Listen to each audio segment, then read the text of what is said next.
দিন বদলের স্বপ্নে মাত্র 1 মাস আগে শান্তিরক্ষা মিশনে দেশ ছেড়েছিলেন সেনা সদস্য জাহাঙ্গীর আলম, কিন্তু সন্ত্রাসী হামলায় লাশ হতে হলো তাকে। তার অপ্রত্যাশিত মৃত্যুর খবরে যেন আকাশ ভেঙে পড়ল স্বজনদের মাথায়। সুদানের সন্ত্রাসী হামলায় নিহত জাহাঙ্গীর আলমের গ্রামের বাড়িতে চলছে মাতম। মৃতদেহের অপেক্ষায় স্বজনরা।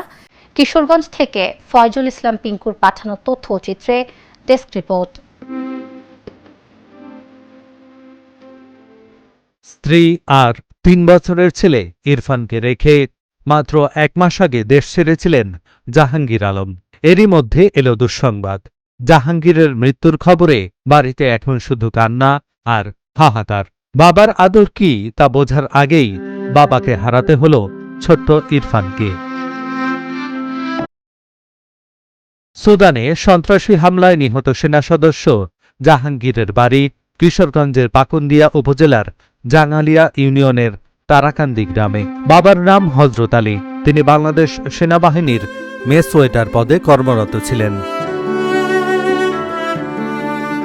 3 ভাইয়ের মধ্যে জাহাঙ্গীর ছিলেন মেজ। বড় ভাই মোহাম্মদ মোস্তফা প্রবাসী ও ছোট ভাই মোহাম্মদ শাহিন মিয়া বাড়িতে কৃষিকাজ করেন। 2014 সালের অক্টোবর মাসে সেনাবাহিনীতে সৈনিক পদে যোগ দেন জাহাঙ্গীর আলম। শান্তিরক্ষা মিশনে দায়িত্ব পালনের স্বপ্ন নিয়ে 1 মাস 7 দিন আগে সুদানের আবিই শহরে যান তিনি। পরিবারের সদস্যরা জানান, সন্তানের ভবিষ্যৎ চিন্তা করে জীবনের ঝুঁকি নিয়ে বিদেশের মাটিতে দায়িত্ব পালন করছিলেন তিনি। জাহাঙ্গীর আলমের মৃত্যুর খবরে বারবার মূর্ছা যাচ্ছিলেন স্ত্রী রুবাইয়া আক্তার। কান্না থামছে না মা পরি বেগমের। বাবা আমার পড়ে গেছে, আম্মা আমি যাইতেছি দোয়া হয়ে যায়। আমি তো বাবা তোমার লাগে দোয়া হতাম না তো কি হবে, নামাজ পড়বো আমার লাগে দোয়া হলো। আমি তো বাবা যাও, বাবার আটায় ফাটায় দিছি, বাবা তুমি যাও তোমার লাগে আমি দোয়া হরবা নামাজ পড়িয়া। তোমার আল্লাহ আমার যে বুয়ের তো নিচে বুয়ে যেন আমি আল্লাহ ফালাবি যা।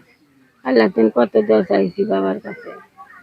বাবা যেন আমার শহীদ হয়ে গেছে কাল রকম বলে আমি কইতাই না। বাবা রাইতে কবার খাইছি বাবার সময়। কাজ কাম কম হবে, তোমার তো সুখ আমার সারা দেখছো।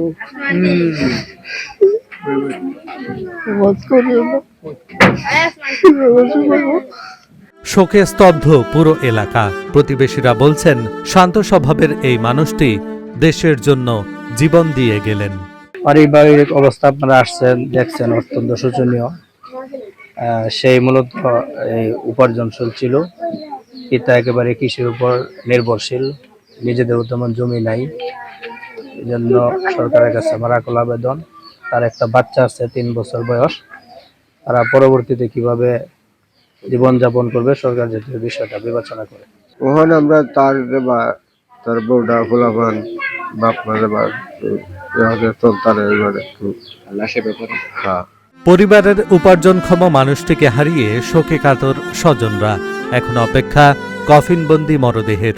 এলাকার কৃতি সন্তান, সৎ এবং সাহসী কৃতি সন্তান। উনি আমাদের এলাকা থেকে চিরতরে বিদায় নিয়েছে। এর জন্য আমাদের এলাকাবাসী শোক প্রকাশ করছি। সরকারের কাছে আমাদের প্রত্যাশা থাকবে, ওনার ফ্যামিলির ছেলে আছে, বউ আছে, ওনাদের যাতে একটা সম্মানজনকভাবে বেঁচে থাকতে পারে সমাজে, এতটুকু যাতে সরকার করে দেয়। আর আমরা আমাদের এলাকার কৃতি সন্তান জাহাঙ্গীর আলম, ওনার লাশের অপেক্ষায় আছি আমরা এলাকাবাসী সকলেই।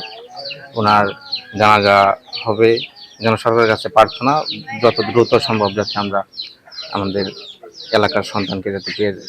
জাহাঙ্গীরের মৃত্যুর খবর শোনার সাথে সাথেই তার পরিবারের লোকজনের সাথে যোগাযোগ করা হয়েছে। মরদেহ দেশে ফেরত আনা সহ সরকারের পক্ষ থেকে সব ধরনের সহযোগিতা প্রদান করা হচ্ছে বলেও জানান তিনি।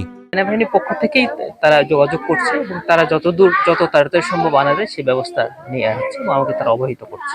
প্রশাসনের পক্ষ থেকে সেনাবাহিনী আমি যোগাযোগ করেছি, তারা বলছে যে ত্বরান্বিতভাবে কাজ চলমান রয়েছে, আশা রাখি খুব তাড়াতাড়ি দেশে লাশ আসবে এবং তাদের যে অন্যান্য রুলস রেগুলেশন বাংলাদেশ সেনাবাহিনী সে মোতাবেক তারা পরবর্তী কার্যক্রম করবে। গত 7 নভেম্বর জাতিসংঘ শান্তিরক্ষী মিশনে সুদানে যান Jahangir. Dhaka journal news desk.